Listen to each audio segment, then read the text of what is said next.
एका सुंदर हिरव्यागार जंगलात एक कावळा राहत होता. त्या कावळ्याचे नाव होते कालू. कालू खूप हुशार होता, पण त्याची एक वाईट सवय होती. तो खूप लालची होता. एके दिवशी सकाळी कालू अन्नाच्या शोधात उडत उडत जंगलाबाहेरच्या गावाकडे गेला. तिथे त्याला एका घराच्या अंगणात ताजे गरम पोळी आणि भाजी दिसली. कालू लगेच खाली उतरला आणि एक पोळी चोचीत पकडून झाडावर जाऊन बसला. तो पोळी खाणार इतक्यात त्याच्या नजरेस दुसऱ्या अंगणात गोड लाडू आणि जलेबी दिसली. ते पाहून कालूच्या मनात विचार आला, अरे, ही पोळी तर साधी आहे, पण तिकडे तर गोड लाडू आणि जलेबी आहे. जर मला ते मिळाले तर किती मजा येईल. लालसाने त्याचे मन भरून गेले.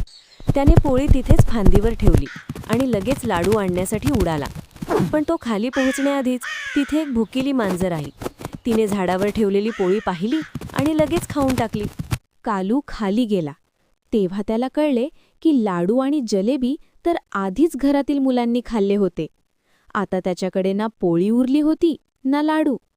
कालू खूप उदास झाला. तो परत त्या झाडावर बसला आणि विचार करू लागला, जर मी लालच केला नसता आणि आधी जी पोळी खाल्ली असती तर आज मला भूक लागली नसती.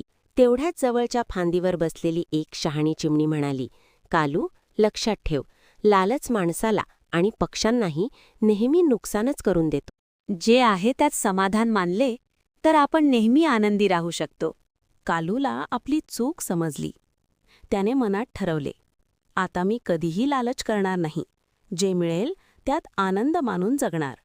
त्या दिवसापासून कालू खूप बदलला.